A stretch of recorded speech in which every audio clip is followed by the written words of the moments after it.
Malawakang paglilikas din sa lalawigan ng Maguindanao.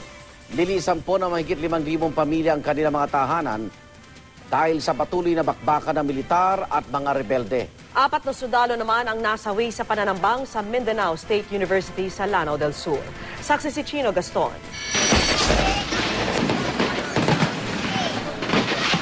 Umalingaw-ngaw mga putok ng kanyon sa patuloy na sagupaan ng militar at mga kasapi ng Bangsamoro Islamic Freedom Fighters o BIFF sa Maguindanao.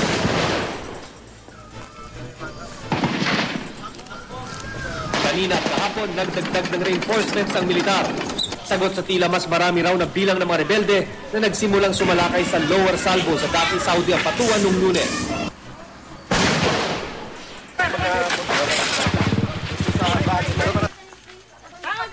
Sa tindi ng bakbakan, kinailangang lumikas ng mga sibilyan.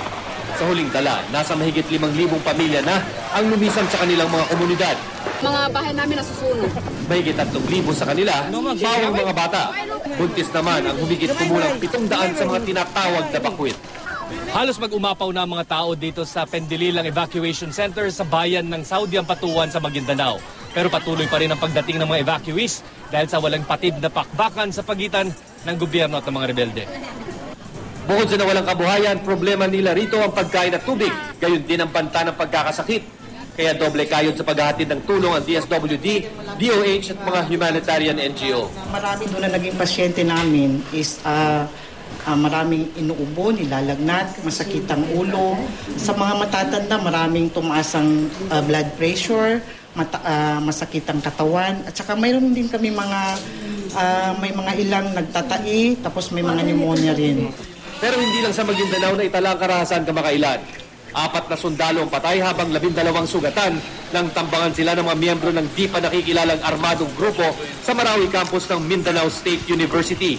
Hinabol pa sila ng militar pero pumasok umano sila sa bahay ni Marawi City Mayor Fahad Salik at hindi na naabutan, maliban sa kanilang getaway vehicle at mga armas. Nung pumunta kami, dahil medyo matagal na, nawala na yung hila person namin.